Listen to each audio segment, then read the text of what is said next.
So I originally posted the filming locations for Pretty in Pink last year. There were some copyright issues with that video, and it eventually had to be taken down. So I've taken that original video, I've kind of re-edited it, taken out the stuff that was an issue, hopefully.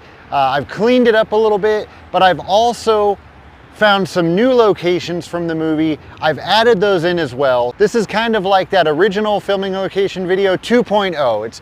It's the original, but better. So even if you watch that original one, hopefully you'll also watch this video, because like I said, it's better and there's also more locations. Now, I posted that original video last year, also in March, and I dedicated it to my wife because March is my wife's birthday month. So again, I dedicate this video to my wife. And also, Pretty in Pink originally came out in March, so it kind of works out that way. So, once again, today we're checking out the filming locations for Pretty in Pink. Let's go see what we can find.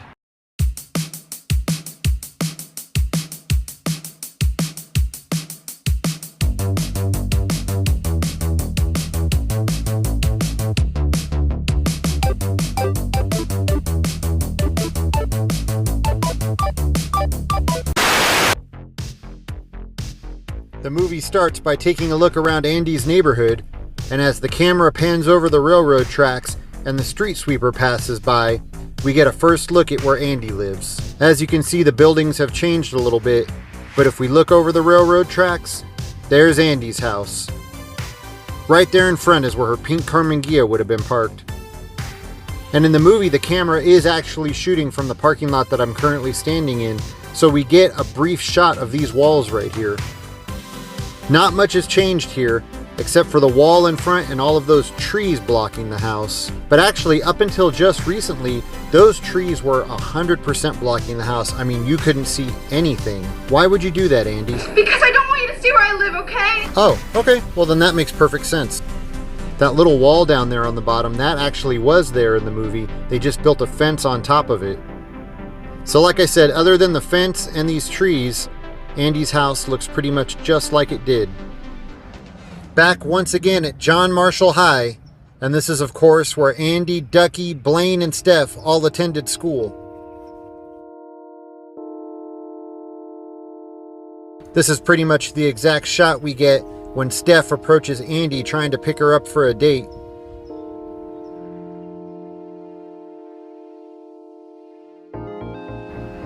Steff would have been parked somewhere over here, and Andie would have been parked over by this tree. And that's of course where Steff calls Andie a very bad name, unless you're watching it on network television. In that case, he just says, "You're a beast." Now, only the exteriors of the school were filmed here at John Marshall High.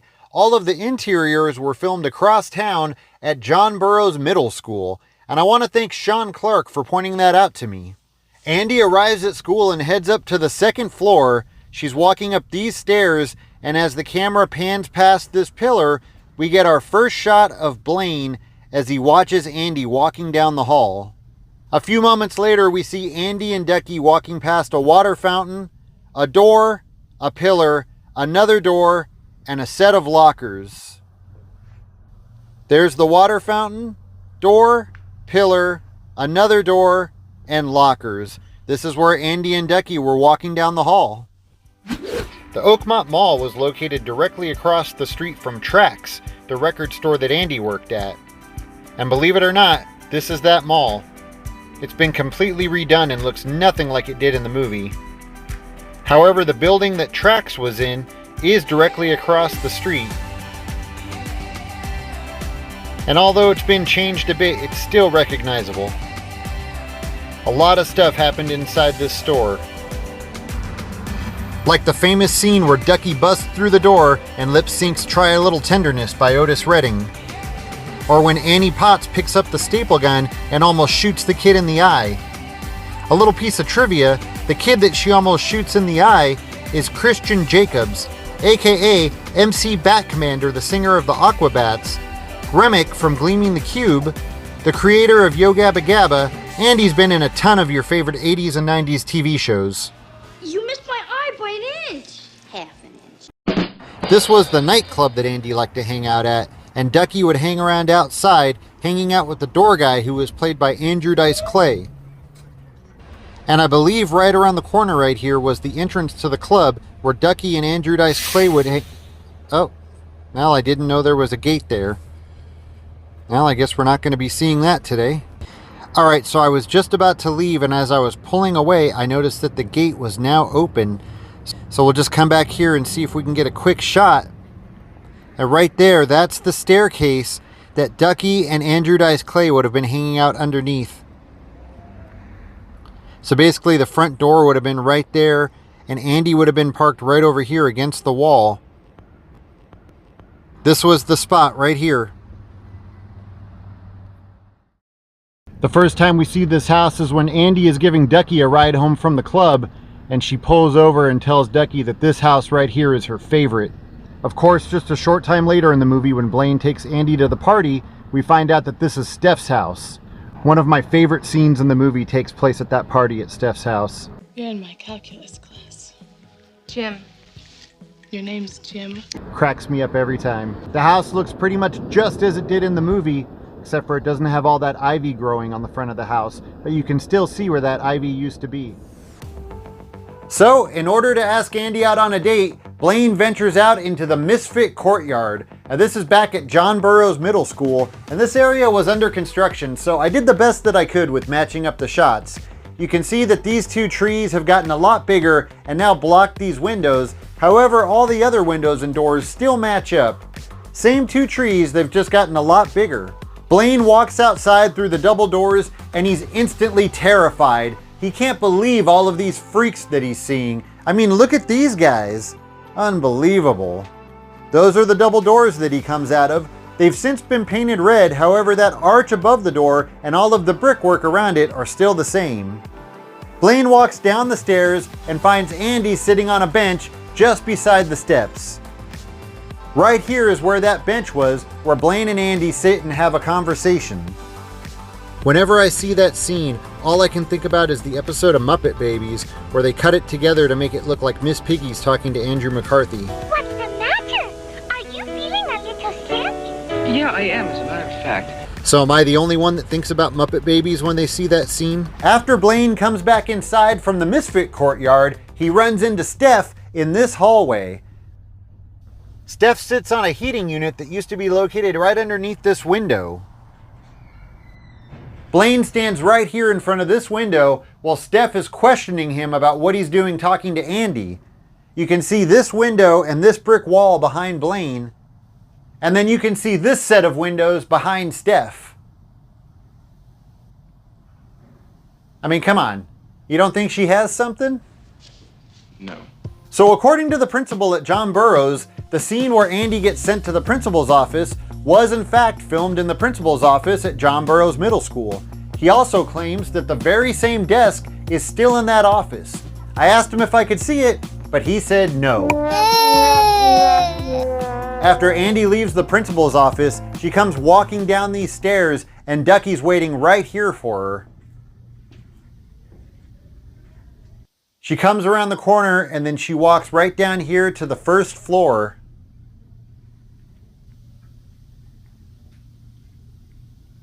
Duckie follows her all the way outside, and then it was right here where he gets into that little altercation with a couple of other guys. Blane shows up at Tracks to pick up Andie for their date, and they're walking right here through the 3rd Street Promenade. As they cross the street, he's trying to convince Andie to go to a big party at Steff's house, the one that I talked about earlier. As they're getting into Blane's car, you can see Tracks behind him. Blane's car would have been parked right here. After Duckie finds out that Andie's going on a date with Blane, we see him sitting in the rain on top of some newspaper dispensers outside of Tracks. Right here on the side of the building is where those newspaper dispensers were located. I always found it kind of strange that it was raining in this scene, since it wasn't raining when Blane picked up Andie, but I guess they had it rain here to make it more dramatic. After things go wrong at the party, they head over to the club that Andie likes to hang out at, and since Duckie's not too happy to see him, things don't go too well there either. So Blane and Andie leave the club and we see him come around the corner and they start walking down the sidewalk in front of the club. Right up there on the wall was the neon sign for Cats, which I guess was the name of the club, and then we see Andie and Blane come around the corner right here, and they begin walking down the sidewalk in front of the building, and Blane's asking Andie where she wants to go, what she wants to do, but she just keeps saying no to everything. I noticed that parking meter and the 2 sections of wall with the pillar in between it. Here's the parking meter. It's been updated to a newer meter, and then the 2 sections of wall with the pillar. They then move down the sidewalk a bit more, and Andie's telling Blane, I don't want you to take me home. I don't want to go anywhere. It's all very confusing, and that happens right here. We see Ducky riding his bike down the sidewalk right here, and then turning into this Chinatown plaza.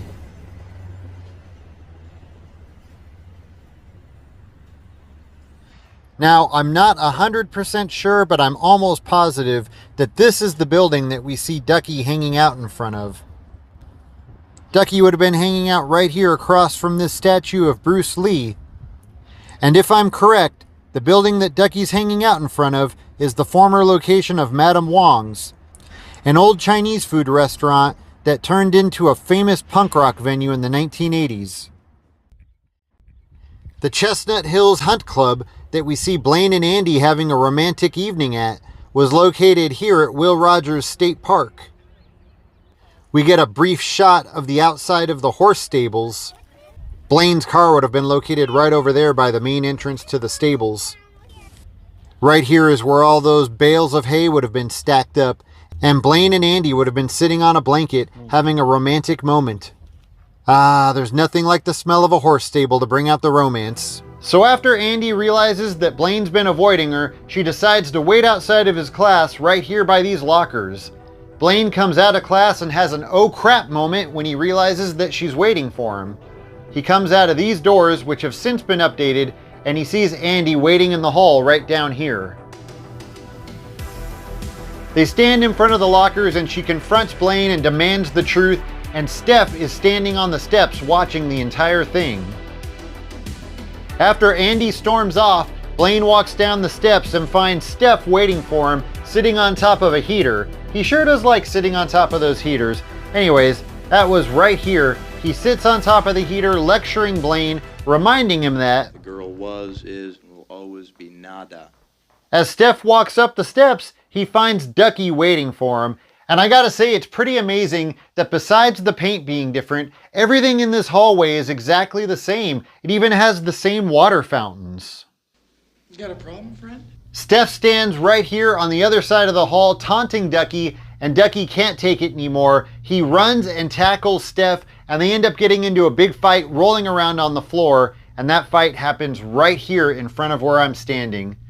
After the fight gets broke up, Ducky runs down the hall, jumps up and rips down a banner for prom.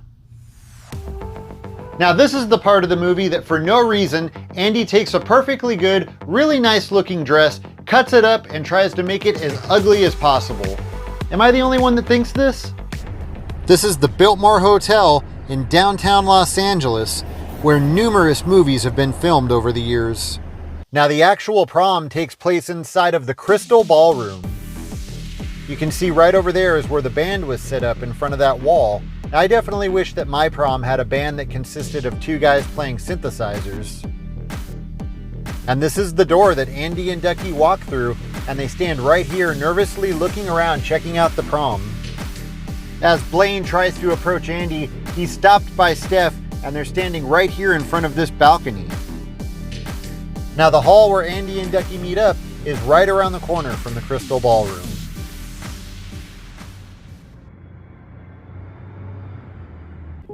This is pretty much the exact shot we get as Andie comes around the corner and slowly walks down the hall thinking about whether or not she wants to walk into the prom all by herself. As Andie stares up those steps, she sees Ducky come around the corner to save the day. Andie takes off running down the hall and right into Ducky's arms, and they stand right here in this very spot. You can see that design on the wall behind them, along with that gold hand railing. As you can see, almost nothing has changed at the Biltmore Hotel. It looks just like it did in the movie. Did you ever notice that when Andie's walking down the hall, it's broad daylight outside? But just a short time later, when she chases after Blane, it's pitch black and raining.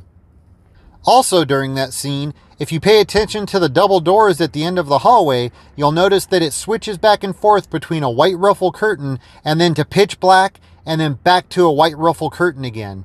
This may be due to the fact that they had to reshoot the entire ending of the movie because in the original ending, Andie and Duckie end up together. So what do you guys think? Would you have rather seen Andie end up with Duckie, or do you like the ending the way it is? And that is going to do it for this video. As always, thank you so much for watching, and I'll see you next time.